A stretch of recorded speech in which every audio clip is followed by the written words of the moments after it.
नमस्कार। 4 दिन की चांदनी और फिर अंधेरी रात, शिक्षा मित्रों की यही कहानी है। 20 साल पहले इनका संघर्ष शुरू हुआ था, 20 साल पहले इनकी नियुक्ति हुई थी और बीच में कुछ समय के लिए अखिलेश यादव की जब सरकार थी, 2012 में सरकार आई थी, लेकिन उसके कुछ सालों बाद इनका समायोजन हुआ, इनको अस्थायी शिक्षक के रूप में नियुक्ति मिली, लेकिन वो नियुक्ति लंबे समय तक नहीं चल पाई और सुप्रीम कोर्ट के आदेश से वो नियुक्ति खत्म हो गई और तब से शिक्षा मित्र एक बार फिर से समायोजन का संघर्ष कर रहे हैं, समायोजन के संघर्ष की लड़ाई लड़ रहे हैं। ये इसी अंबेडकर बाई मैदान में पहले भी इनका संघर्ष हुआ है, पहले भी यहाँ पर कई बहुत ही आक्रोशित संघर्ष रहा है और उस संघर्ष के बाद भी इनकी सुनवाई नहीं हुई, इनकी आवाज़ सुनी नहीं गई, इनका समायोजन नहीं हुआ और ये पिछले कई सालों से 10,000 रुपये के मानदेय पर काम कर रहे हैं।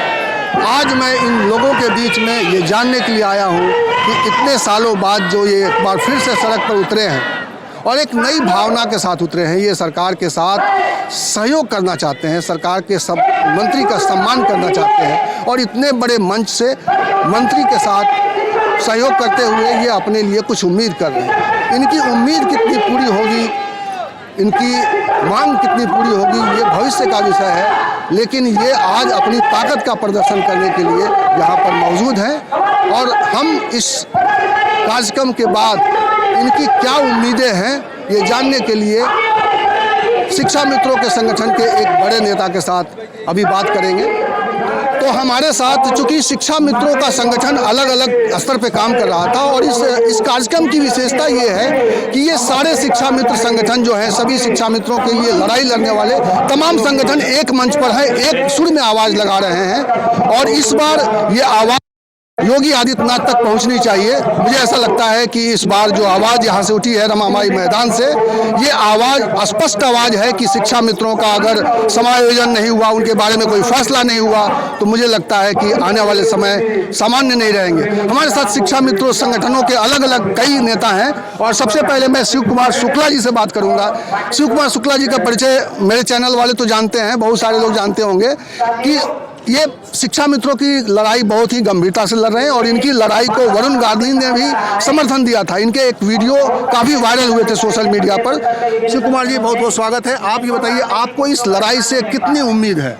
आप सबका बहुत बहुत धन्यवाद और आपके चैनल के माध्यम से इस कार्यक्रम में हमारे जितने भी छोटे बड़े संगठन समितियां, जितने भी, चाहे हमारे आदर्श के विश्वनाथ जी हों, अनिल जी हों, अभय जी हों, आज हमने एक प्लेटफार्म तैयार किया है और आप सब को मैं बताऊं, इन शिक्षा मित्रों की भावनाओं का सम्मान करते हुए आज ये जो जनसैलाब अभी दिखने जा रहा है, 12 बजे तक आपको यहाँ कोई जगह नहीं दिखेगी। ये ना तो किराए की भीड़ है, ये भूख की भीड़ है, ये पेट की भीड़ है और इस भीड़ में शिक्षा मित्र अपने मान सम्मान स्वाभिमान के लिए, इस एकजुटता के लिए आया है और इस कार्यक्रम से हमको ये उम्मीद है जो शिक्षा मित्रों और सरकार के बीच में एक गैप हो गया था और उस गैप में ये बार बार लोग कहते थे, तमाम लोग हम लोगों के प्रति जाकर के सरकार के नुमाइंदों को, सरकार के प्रतिनिधिगणों को भड़काते थे, ये बताते थे कि शिक्षा मित्र आपका विरोध कर रहा है, लेकिन शिक्षा मित्र किसी का विरोध नहीं कर रहा है। शिक्षा मित्र अपने सम्मान के लिए लड़ रहा है, वो जो भी हमारा सम्मान करेगा हम उसके साथ हैं। जैसा कि आपने पीछे भी देखा, हम लोग बहुत बार लड़ चुके हैं, कई बयान दे चुके हैं। अभी पीछे हमारा 12 जनवरी को भी एक कार्यक्रम था,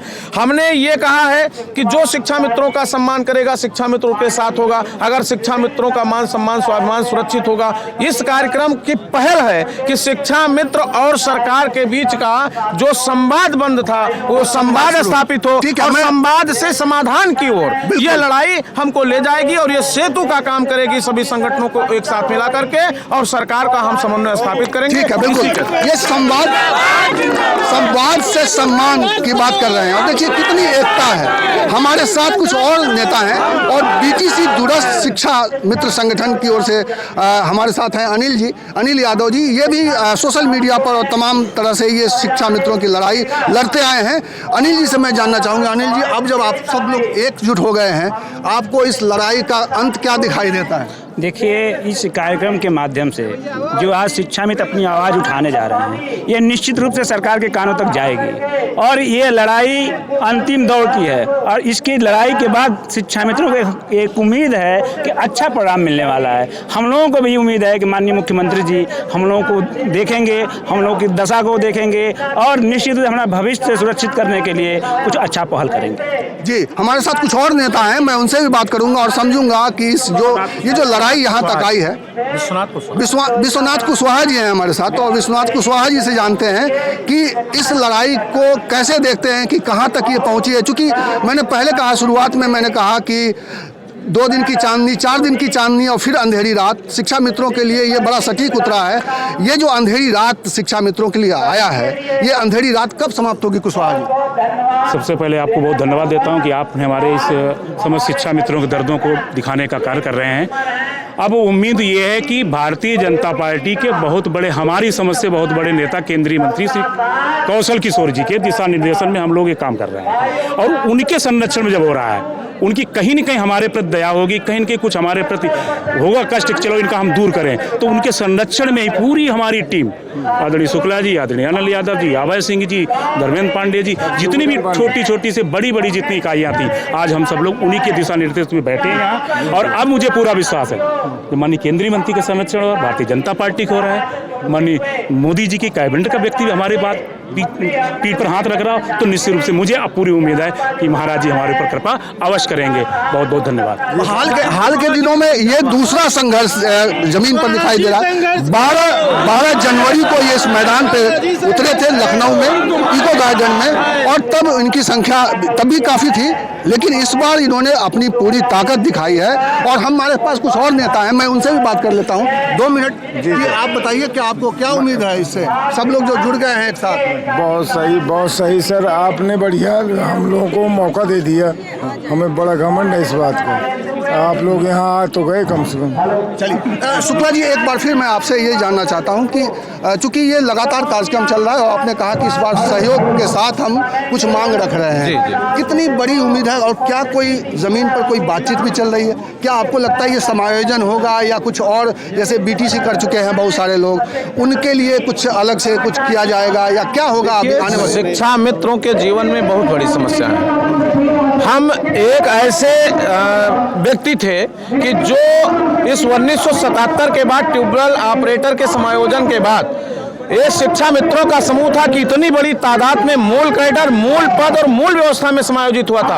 हम दुर्भावना के शिकार हुए और मैं वापस आया। तब से हमारी लड़ाई चल रही है कि नियमों में सरलीकरण करते हुए शिक्षा मित्रों को अस्थायी शिक्षक बनाया जाए, हमारी व्यवस्थाओं को अस्थायी किया जाए। और जब तक ऐसा नहीं हो जाता है तब तक मुझे एक अस्थायित्व प्रदान किया जाए। अभी तक वो अपोह चलता था कि शिक्षा मित्र रहेगा कि हट जाएगा, शिक्षा में नई शिक्षा नीति में हट जाएगा।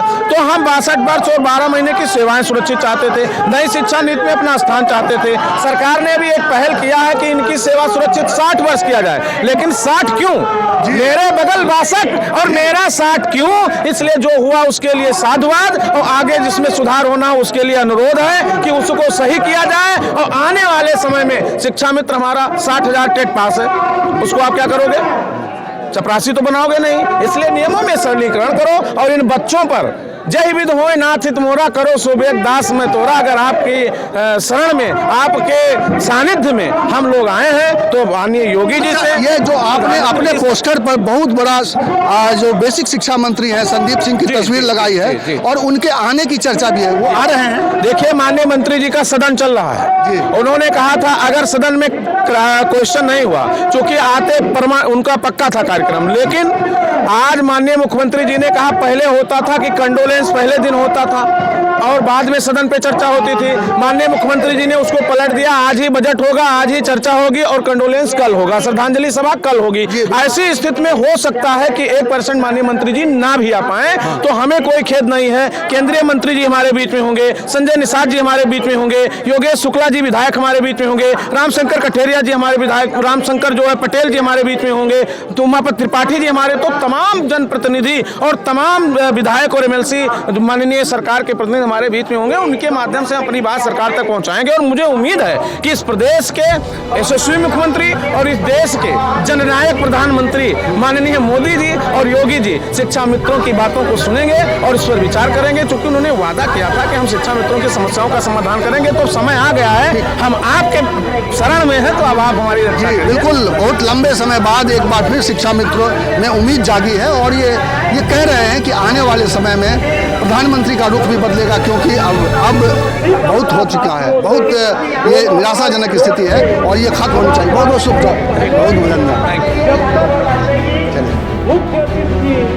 विशिष्ट अतिथि, सम्मानित अतिथि नहीं आ पा रहे हैं, मेरा कोशिश होगा कि आप सभी से संबोधन करा सकूं, लेकिन न करा पाने की स्थिति में सबसे पहले वह कार्यक्रम को आरंभ करने से पहले आपको क्षमा प्रार्थी हो कि बात और इन सम्मानित साथियों को मैं संबोधन के लिए आमंत्रित कर रहा हूँ। वो समय को कृपया ध्यान देंगे, 2 मिनट और सिर्फ 2 मिनट का संबोधन करेंगे, क्योंकि मेरी स्थिति बड़ी दुर्भाग्यपूर्ण है। मेरी ही नहीं, किसी भी संचालक।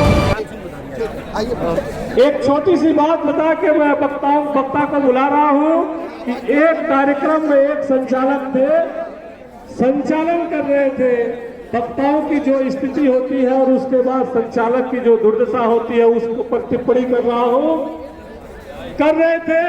एक वक्ता आए कवि के रूप में और वो पहली